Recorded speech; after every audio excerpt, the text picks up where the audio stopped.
I know that we've said it multiple times on the show. Jeff even said that like there was Jeff Strebeck, there was a setback, so we knew it.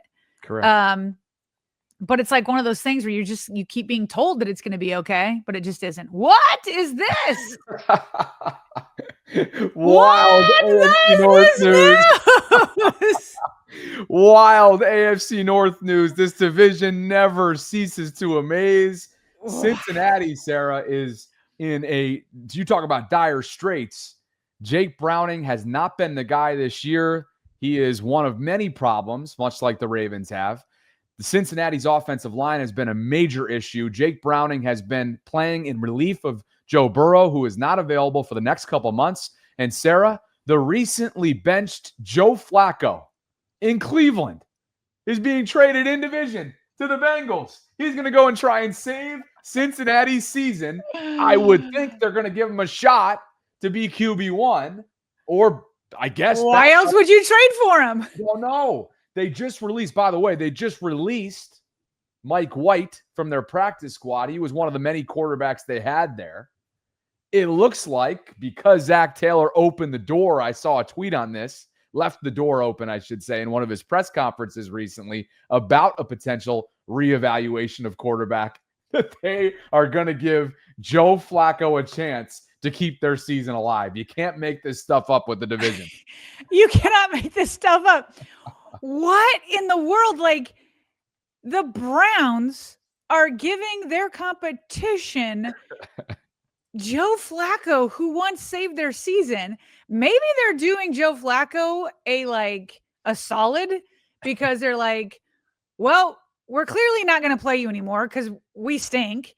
We're not going anywhere. We gave you a try. We're going to move on to our rookies and evaluate them. We're going to go with Dylan Gabriel. And if he doesn't work out, we're going to go to Shedeur Sanders. Okay, now we got information. You bring that back up that there we go. It's a 6th round. Browns trade Joe Flacco and a 6th rounder to the Bengals for a 5th rounder. So Joe Flacco in this case being the difference between some 5th round picks and some 6th round picks here. This is insane to me. So number one, maybe the Browns are doing Joe Flacco a solid, being like, we know that you don't want to go out like this. So, and my camera that I've taken on the road, by the way, looks at gestures. Look at this. And it keeps doing. What the heck is going on? Yeah. There? Can you believe that? And then if I go like this, it turns on an AI thing that it starts following me. That's quite so. I think I just turned the AI off. Anyway, sorry. I'm just like throwing myself off that I'm like zoomed in really quick, but, anyway, half doing a solid, half probably like, but we don't think he's going to do anything for you guys. And if he does, oh, well, our season's already over. But just for very briefly, because he's now still the enemy because he's still in the AFC North. So just for a minute, I'm going to take off my enemy hat and be happy for Joe Flacco for just a second. Okay. How cool is it to be Joe Flacco right now? This dude will not go away. And I think it's in the best way possible, because I literally do love Joe Flacco. And for him, winning the Ravens Super Bowl, and he just went on a historic run. But every time he puts on colors of another jersey inside the division, I gotta like not cheer for him anymore. But as a person, here he's got all these kids.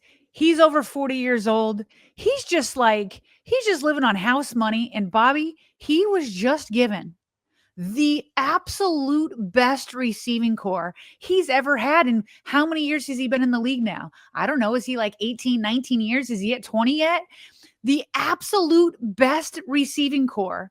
And he had Anquan Bolden and Jacoby Jones and Torrey Smith, and nobody was writing home about him in the beginning of 2012, but they all bowled out during the playoff run. But now Joe Flacco at 40 years old is like, what's up, Jamar Chase? What's up, T. Higgins? What's up? Who's their tight end's name again? Gesicki. What's up, Gesicki? Now he's going to have to run for his life if he gets out there, because that offensive line's not doing anything. But just how he's just living life. This is like, some people have a midlife crisis at 40 years old.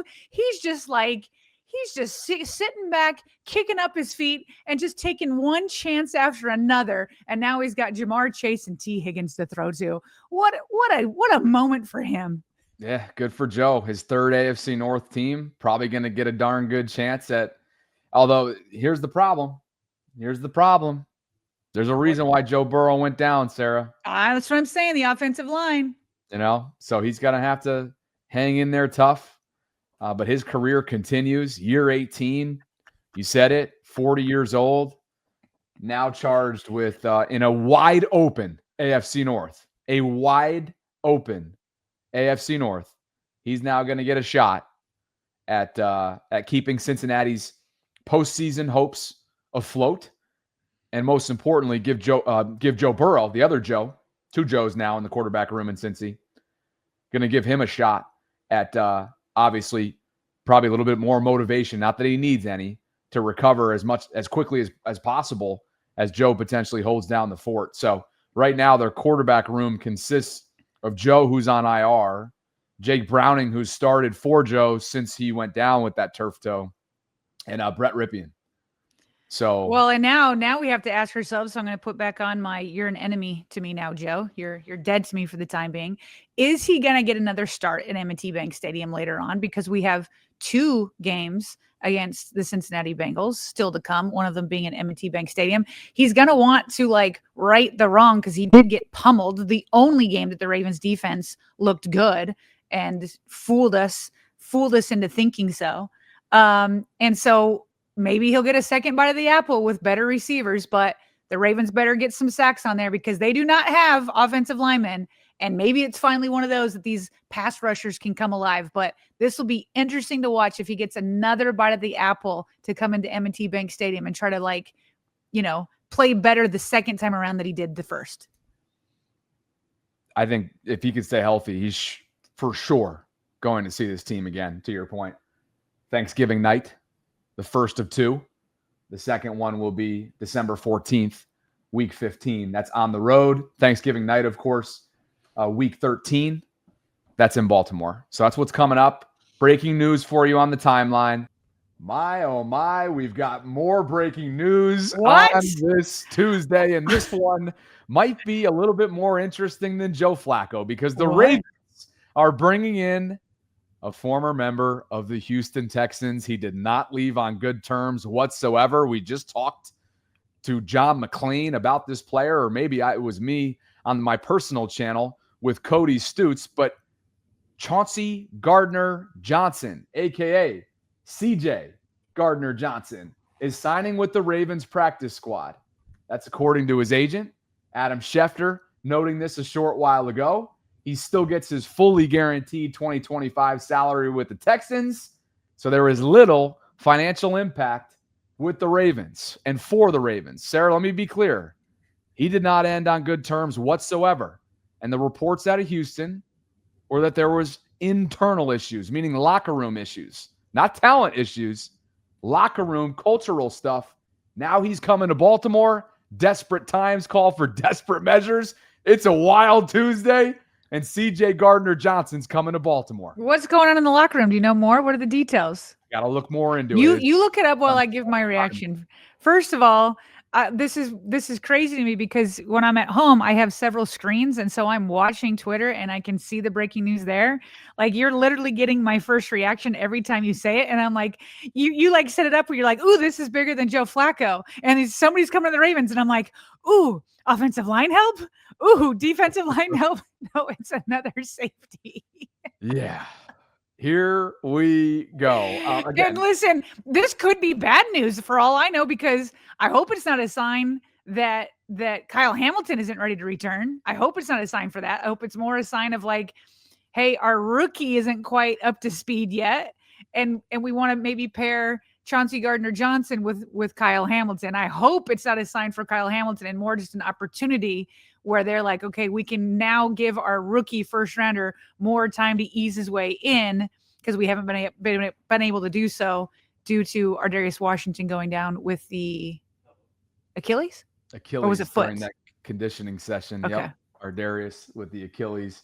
Again, reports out of Houston, and we'll get more into this in the coming days if he ends up being an elevation and somebody that they, have factored into their game plan moving forward. Because again, it's not a lack of talent whatsoever. what led to his demise in Houston was complaints about his role within the confines of DeMeco Ryans' defense.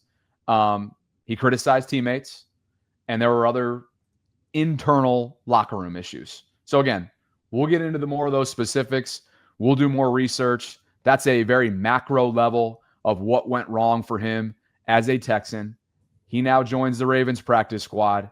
Who knows, Sarah? He might be joining this effort on Sunday against the Rams, for all we know, within the Ravens secondary. And guess what? The Ravens might be better for it because of it. I was going to say, this better not be another Deontay Johnson situation, because the way you read that was that, he was unhappy with opportunities, was Deontay had that problem before he came here. He had that problem when he was here, and then he just continued to have problems. And so, but in this case, if Kyle Hamilton isn't ready, he's going to be elevated immediately, because what we saw last week with Sanusi Kane and Starks, that wasn't it. And I've seen so many clips being put out by different film study YouTube pages like Coach Evans and others that are like, Malachi Starks, was lost at times.